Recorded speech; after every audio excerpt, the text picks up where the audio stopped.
Now, I'd be the first one to tell you that box office numbers are in no way connected to a film's quality. But box office numbers are typically a good indication of the general public's interest in said movie. And in its opening weekend, Shazam! Fury of the Gods managed to somehow have a lower domestic gross than Morbius. So naturally, when these numbers were released, suddenly everyone involved was looking for someone to blame. Never change, Hollywood. Let's discuss. I watch so you don't have to. All I'm offering is the truth, nothing more. It's always interesting to me how Hollywood seems to play by a different set of rules than the rest of us. If any one of us was hired to do a job or to complete a task, and we failed at doing that, there would be consequences for that and we wouldn't be able to push the blame off on external sources. Now, I realize that movies are a much different situation than that overall, as they involve many people coming together and trying to create a cohesive and memorable product. And when that doesn't happen, because there's so many people involved, it's difficult sometimes to pinpoint where exactly things went wrong.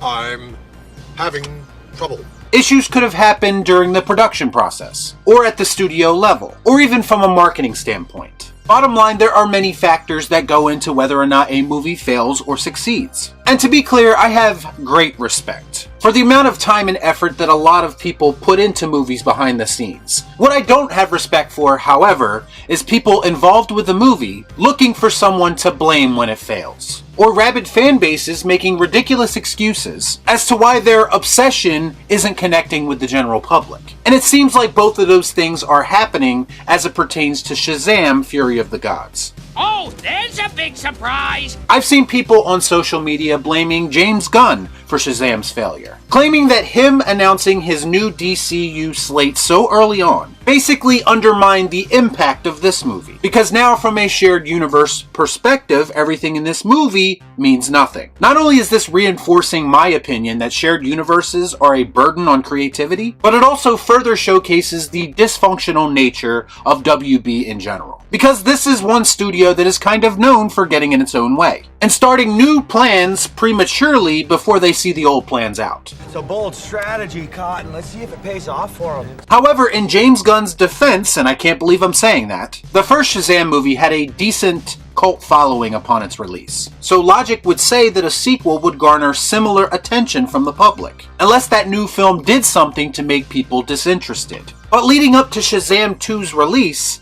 there was literally zero buzz around this movie, outside of the very small minority of people on social media who desperately tried to manufacture some last-minute hype for it, but ultimately failed. No, don't like that. The reality of the situation is that there was nothing in the promotion of this movie that jumped out to people and made them feel like they needed to see this. In fairness, that could be chalked up to poor advertising. But if you actually watched the movie like I did, you would see that even the best marketing people really didn't have much to work off of. I just don't think the people involved created a product that was marketable. So as much as I dislike James Gunn, it's difficult for me to blame him for this movie failing, considering it was going to be what it ended up being long before he was even involved with DC.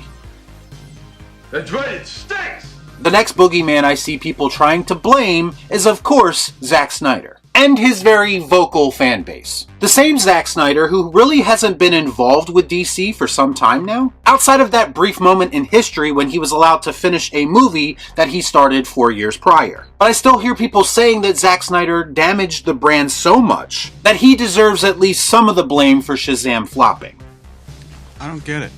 Which is complete BS, because a lot of people enjoyed the first Shazam, and that movie came out around the same time that Zack was still involved. Or it was at least closer to his time at WB. Some people have taken to blaming the very vocal and large fan base that Zack Snyder has, basically insinuating that all of these people didn't support the film because they wanted it to fail. Now, I don't necessarily know about anybody wanting this movie to fail. Honestly, I don't think anyone cared enough about it to have those type of feelings, but I do know that it's pretty easy to figure out that if you decide to go in a new direction with your brand that a lot of the fan base really isn't on board with, that's naturally going to cause a decrease in profits. I don't care what side of the fandom you sit on, that's just business.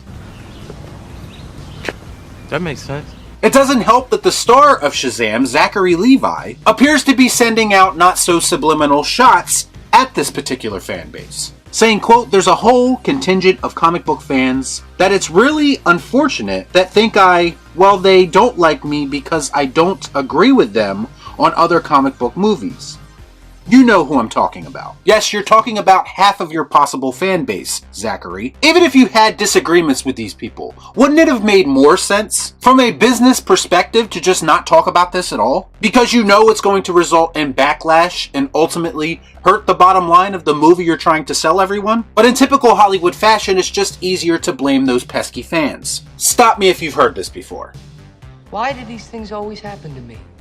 And then we have this little tidbit of information where the Wrap confirms that in Shazam! Fury of the Gods, the Justice Society from Black Adam were recruiting Shazam in the post-credits scene. However, The Rock denied access to these characters, and director David F. Sandberg had to make a last-minute change to the ending. And this was all kind of revealed in a Zachary Levi post once again, with him basically blaming The Rock for not allowing those characters or Black Adam to be a part of Shazam. I don't know if this was supposed to be a reason for why this movie flopped, but I seriously doubt that Black Adam and the Justice Society would have made a huge difference at the box office as it pertains to Shazam. Not to mention this comes off as being kind of weak, and again Zachary trying to point fingers at everyone except himself. S-O-F capital T, soft, huh?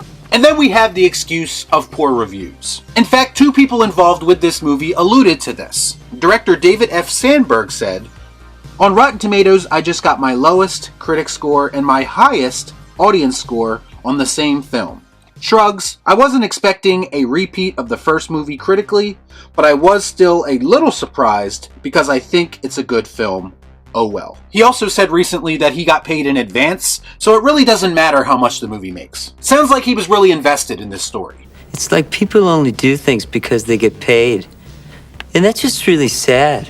First of all, I believe that a confident director wouldn't be on social media complaining about the Rotten Tomatoes score. The fact that he did mention it makes him look a little bit insecure about his film that he claims he thought was so good. I also can't get over how the reaction to Rotten Tomatoes scores varies according to results. If you have a high critic score and a low audience score, the low audience score is the result of toxic fans review bombing your movie. If you have a low critic score and a high audience score, then suddenly the audience score is all that matters. There's absolutely no consistency in this argument. And all of it is being spun to fit the narrative that benefits your film. And of course deflects criticism away from your efforts. Pretty convenient, isn't it? Because it's all part of the plan. Actress Rachel Zegler also commented on the reviews, saying critics are being senselessly mean towards Shazam because, quote, "it's just cool to hate on fun these days." Or are you making excuses for your below average movie by hiding behind that fun word that people like to overuse? You keep using the word. I don't think it means what you think it means. There's nothing mean about valid criticism. And for a majority of the negative reviews, mine included, a lot of these criticisms are completely justifiable. I'm sorry that the reviews aren't validating you and telling you everything you want to hear, but that's typically not how life works. And that's especially not how movies work. If you think that's how it works, then maybe you're in the wrong business. You have to kind of take the criticism along with all the benefits of the job. Bottom line, the people involved can try to shift the blame to anyone they want. In reality, your movie just wasn't good enough to make an impact on people. And that is a hard but necessary truth. When is Hollywood going to start taking responsibility for their own hang-ups? Maybe audiences and critics are just getting tired of the same old shit. Maybe you need to take a long, hard look at yourself in the mirror and realize that you aren't doing the most with the resources that are available to you. Y'all be cool. Nah.